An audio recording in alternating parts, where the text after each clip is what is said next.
Assalamualaikum warahmatullahi wabarakatuh. Pada video kali ini saya akan mempresentasikan hasil dari desain penelitian saya. Video ini saya buat untuk memenuhi tugas pada mata kuliah seminar mata kuliah. Berikut adalah slide PowerPoint yang sudah saya buat. Judul penelitian saya adalah pengaruh penggunaan media pembelajaran berbasis PowerPoint dengan video dan animasi terhadap motivasi belajar dan prestasi belajar di SMA Negeri 02 Blimbing. Pada bagian ke-1, yaitu rancangan penelitian. Latar belakang. Media pembelajaran, video, dan animasi dapat memanfaatkan waktu yang lebih banyak untuk berkomunikasi, berdiskusi, ataupun bertanya kepada pengajar atau guru. Dengan media pembelajaran yang menarik, belajar menjadi menyenangkan, tidak membosankan, penuh motivasi, semangat, menarik perhatian, dan menanggapi suatu permasalahan yang dihadapi dapat diselesaikan dengan baik. Kondisi belajar tersebut memungkinkan prestasi siswa meningkat, tapi pada kenyataannya, di lapangan khususnya SMA 02 Blimbing belum memanfaatkan media video dan animasi sebagai pembelajaran. Di sekolah ini masih menggunakan media-media sederhana seperti buku dan link dari internet, yang dengan media ini tentunya belum mampu membantu siswa dalam belajar mengajar, yang mana dalam metode ini pendidik dapat menyajikan materi pembelajaran yang menarik dan tentunya dengan menggunakan media pembelajaran berbasis PowerPoint dengan video dan animasi dapat menambah minat dan semangat belajar siswa, dan siswa akan lebih mudah memahami materi yang diberikan.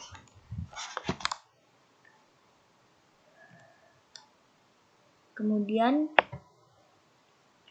tujuan penelitian.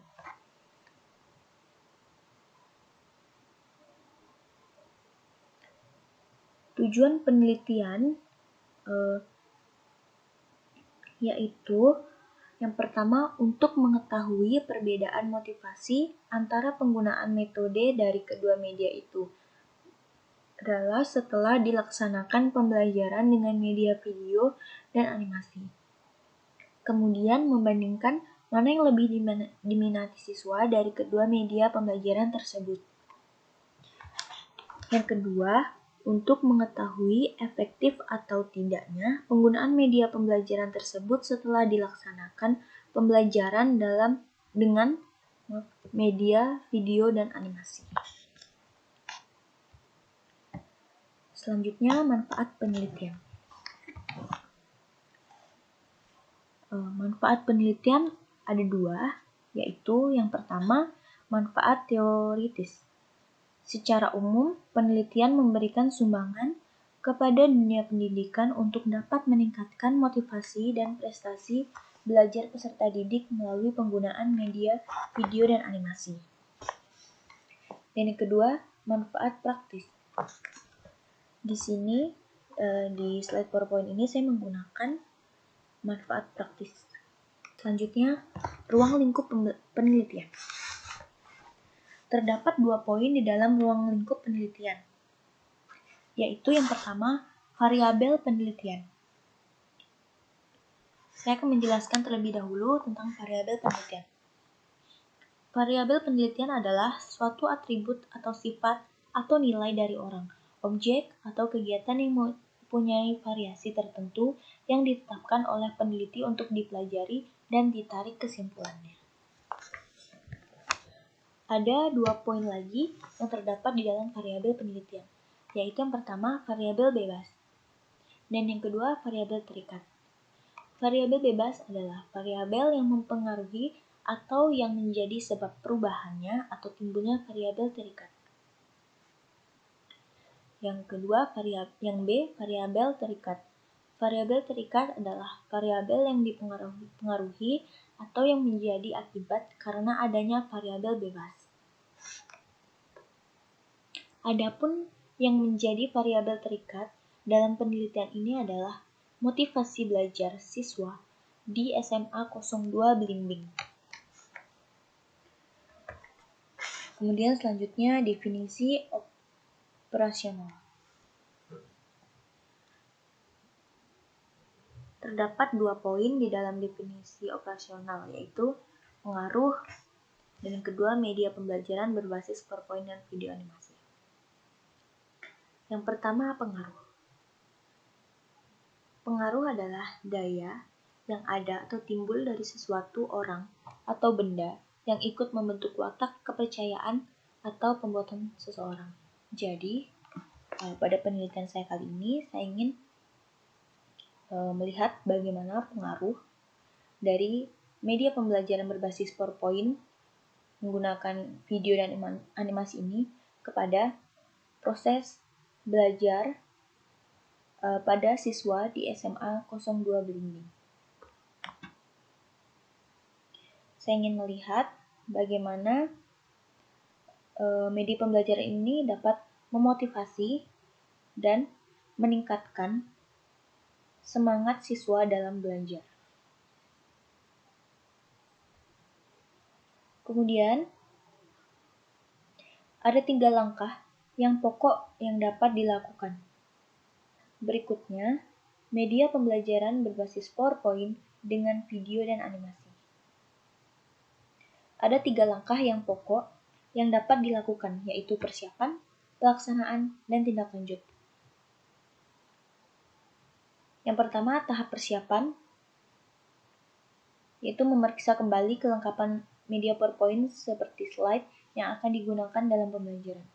Yang kedua, tahap pelaksanaan, yaitu seperti berdiri di dekat peralatan seperti laptop, mengoperasikan media PowerPoint, memperhatikan aktivitas siswa, dan mengolah kelas sesuai rancangan pembelajaran yang telah ditentukan. Selanjutnya,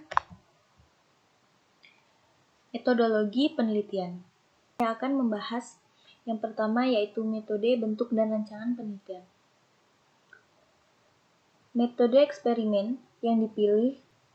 Metode yang saya pilih di sini yaitu penerapan model pembelajaran kooperatif tipe team assisted individualization untuk meningkatkan hasil belajar siswa. Kemudian bentuk penelitiannya, populasi dan sampel penelitian.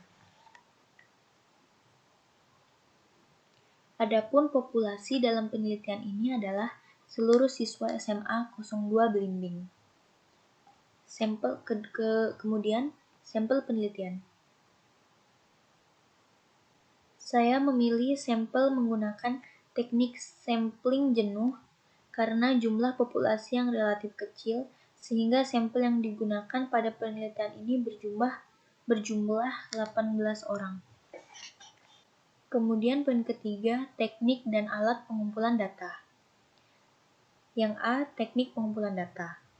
Teknik pengumpulan data pada penelitian ini menggunakan pengukuran dan melakukan komunikasi secara tidak langsung. Yang B, alat pengumpulan data. Alat pengumpulan data yang digunakan dalam penelitian ini menggunakan 2 tes, yaitu tes esai dan tes lisan.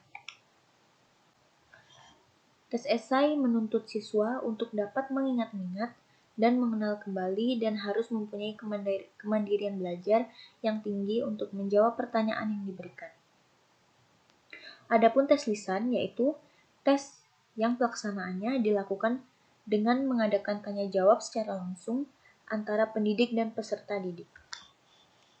Kemudian poin keempat, prosedur penelitian.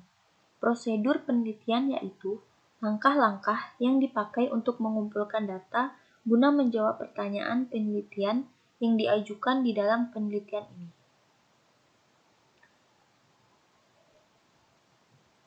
Tahap persiapan, yang pertama membuat kerangka pertanyaan. Yang kedua, perizinan untuk wawancara. Yang ketiga, persiapan wawancara. Tahap pelaksanaan, yang ada analisis kurikulum dilakukan dengan memperhatikan karakteristik kurikulum yang sedang digunakan. Hal ini dilakukan agar pengembangan yang dilakukan sesuai dengan tuntutan kurikulum yang berlaku. Yang B, desain. Pembuatan slide PowerPoint dan video animasi pembelajaran dilakukan rancangan seperti pembuatan materi yang dirangkum di dalam slide dibuat semenarik mungkin. Dan yang terakhir, teknik analisis data. Teknik analisis data dalam penelitian ini adalah penelitian kuantitatif dengan menggunakan statistik. Statistik yang digunakan untuk menganalisis data dengan cara mendeskripsikan atau menggambarkan data yang telah terkumpul sebagaimana adanya tanpa bermaksud membuat kesimpulan yang berlaku umum atau generalisasi. Adapun teknik analisis data yang digunakan yaitu yang pertama, analisis prestasi belajar. A. Deskripsi data penelitian. Pengambilan data yang dilakukan pada penelitian ini sesuai dengan desain penelitian eksperimen yang sudah dijelaskan. Penggunaan metode randomized subject, pretest, posttest, control group, design dilakukan dengan melakukan pengambilan data untuk semua kelas. Yang B. Uji prasyarat analisis. Yang ke-1, uji normalitas. Uji normalitas digunakan untuk mengetahui apakah distribusi variabel berkurva normal atau tidak. Dalam uji normalitas ini digunakan teknik Kolmogorov-Smirnov karena merupakan salah satu cara untuk menghitung kenormalan data yang dapat diketahui dengan perhitungan SPSS 17. Dan yang kedua, analisis motivasi belajar. Angket yang digunakan dalam penelitian ini adalah angket tertutup. Angket tertutup terdiri atas pertanyaan atau pertanyaan dengan sejumlah jawaban tertentu sebagai pilihan. Angket motivasi belajar siswa terdiri dari 30 butir pertanyaan atau pernyataan dalam bentuk checklist. Adapun penilaian atau penskoran untuk masing-masing butir menurut skala Likert. Di sini saya belum melakukan penelitian secara langsung ke lapangan, jadi saya hanya memberikan gambaran-gambaran untuk teknik analisis datanya. Sekian presentasi saya. Jika ada salah dan kurang saya mohon maaf. Sekian dan terima kasih. Assalamualaikum warahmatullahi wabarakatuh.